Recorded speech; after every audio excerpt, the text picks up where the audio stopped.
Hi, I'm Becky Rose Dungeon Girl, and this is my review of the Pedion Battlefield system, which I use for playing D&D.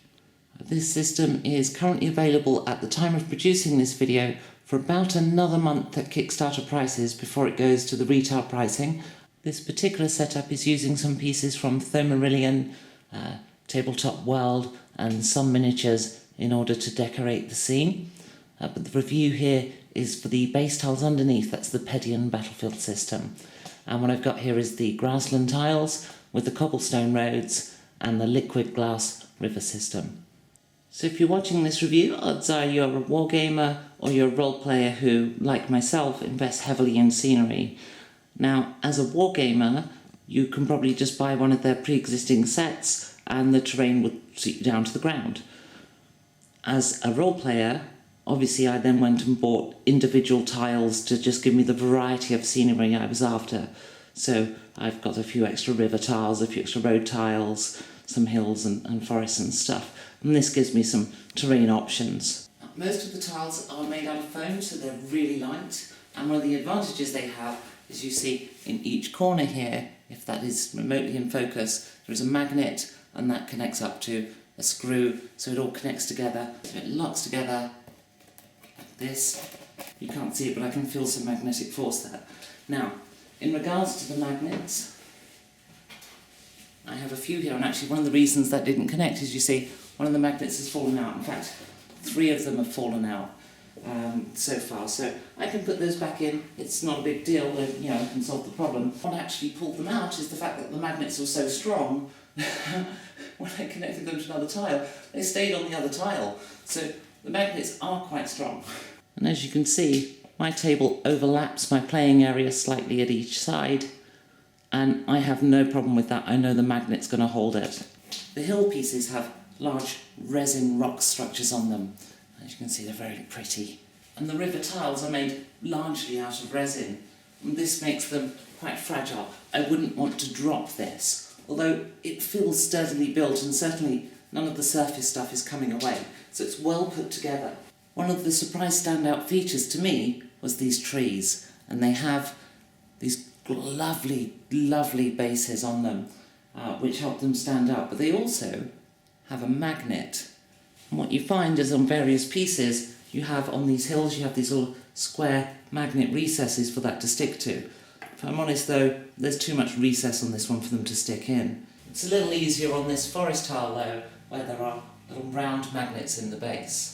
When you look from a distance, it just appears to be an ordinary base, right? But this here and just there, I have magnet hardpoints, which I think is just a metal disc. The magnet appears to be in the tree itself.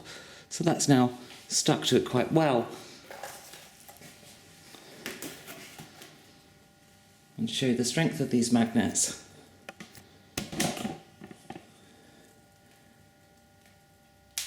That's pretty strong. They've also used magnetic paint down the side of the roadways. To be honest, that is a bit weak. Although in this case I found a strong part of the magnet, it still eventually tipped. And if I do it to this end, it doesn't stick at all. So the magnetic paint's good. It does mean that there's no visible hard points, but it's really just helping the tree stay in place rather than holding it in place. The liquid glass effect is absolutely beautiful. There's no other way to describe it, the way that the stuff reflects off from the natural light. So here we see from a lower camera angle, I'm actually reflecting the scenery that's on the board. It's absolutely gorgeous. These hilltops can be dropped anywhere on the board to create a hill, or be placed on the larger hill tiles to make an even larger hill, which is a really good idea.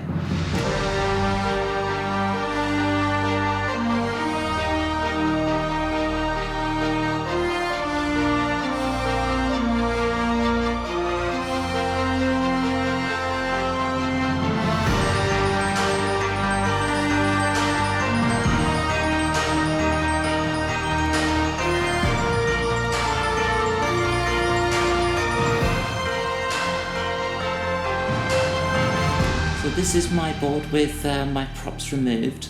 If I have any criticisms, it's these. Here we see my river crossing tile, and this red border on the road doesn't carry on over the river. It feels like it just kind of stops along with this white edging. Similarly, the border on this road, it just doesn't look the same at all. I think I got the end of the roller there, however they did that. And the same is true on my T-junction. You see there's quite a difference between this and this. In spite of these minor criticisms, the set is beautiful. When I had this laid out for my D&D game at the weekend, and you have to bear in mind, I have made a lot of dungeons to show my players over the course of the last year. There's about a dozen of them that they've played on. And sure enough, when I first started doing that, they used to say wow a lot. And now they've got kind of used to my dungeons. So they've stopped having the wow effect. I brought this out at the weekend and set it up with all the props, very similar to what you just seen, more or less the same props. And they were astounded at the beauty of the setup. It brought the wow back into my games, into my game setups. And yeah, I mean, there's no higher praise than I can say than that, when my entire group were just astonished at what was on the table before them. One of the other advantages, of course, is these are 1 foot square tiles, which means it's quite easy to estimate movement across them. You don't have to worry about tape measuring. If you've got a movement of 6 inches, and you're in the middle of a tile, you go to the edge. If you're quarter of the way across, goes 3/4 of the way across. It's really easy to sort your movement out because of the 12-inch square. And of course, being a large piece, they're very quick to lay out. The tiles were delivered in this heavy-duty transport case, which is reusable, so I can keep them stored in here with all the packaging material and keep them safe. And in theory, I could transport this stuff to games, but I have a rule that says players have to come to my house to play with my scenery, because the other stuff is all way more fragile than this. In conclusion, I'm really happy with this set. It wasn't that expensive, and I think I'm going to have to buy some more. They have more themes, so there's desert themes and coastal themes and so on.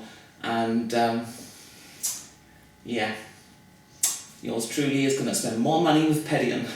Now, just so you are aware, they are manufactured in Greece, so there is a shipping cost on top of the base price. Although the base price is quite low, you're almost certainly going to have to pay shipping, unless of course you're in Greece. But I can't recommend this enough. It is gorgeous.